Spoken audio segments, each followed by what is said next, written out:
അസ്സലാമു അലൈക്കും വറഹ്മത്തുള്ളാഹി. അൽഹംദുലില്ലാഹി റബ്ബിൽ ആലമീൻ. വസ്സലാത്തു വസ്സലാമു അലാ അഷ്റഫിൽ മുർസലീൻ വഅലാ ആലിഹി വസഹ്ബിഹി വസല്ലം. അക്രിം ജാറക വലൗ കാന കാഫിർ. നിന്റെ അയൽവാസി കാഫിറാണെങ്കിലും അവനെ ബഹുമാനിക്കണമെന്ന് പഠിപ്പിച്ച മതമാണ് വിശുദ്ധമായ ഇസ്ലാം.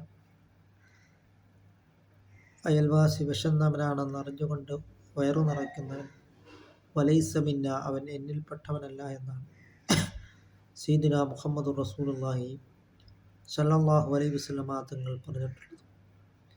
അതുകൊണ്ട് നാം അയൽവാസികളോട് നല്ല രീതിയിൽ നാം പെരുമാറുകയും അങ്ങനെ നാം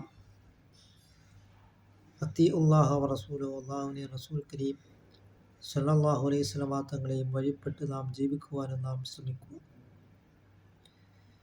വിശുദ്ധ ഇസ്ലാം പഠിപ്പിച്ചതായ രൂപത്തിൽ നാം ജീവിക്കുവാനും ഓരോ സെക്കൻഡ് സമയവും കബറിലേക്കുള്ളതാണ് എന്ന് നാം മനസ്സിലാക്കിക്കൊണ്ട് നാം തഖ്വ കൊണ്ട് നാം മുന്നേറുക. അങ്ങനെ നാം അള്ളാഹുവിൻ്റെ പ്രീതിയിലും തൃപ്തിയിലുമായിട്ട് നാം ജീവിക്കുവാനും നാം ശ്രമിക്കും.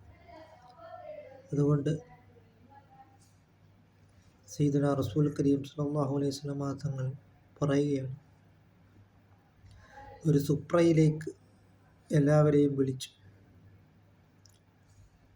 അതിൽ വന്നവനെല്ലാം ദഖലൽ ജന്ന, സ്വർഗത്തിൽ കടന്നു.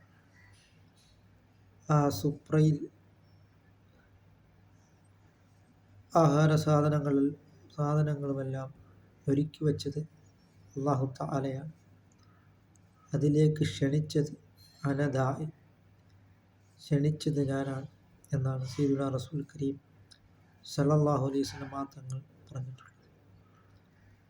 അതുകൊണ്ട് നാം അത്തിഉല്ലാഹ വ റസൂലഹു, അല്ലാഹുവിനെ റസൂൽ കരീം സ്വല്ലല്ലാഹു അലൈഹി വസല്ലമ തങ്ങളെയും വഴിപ്പെട്ട് നാം ജീവിക്കുവാൻ നാം ശ്രമിക്കുക.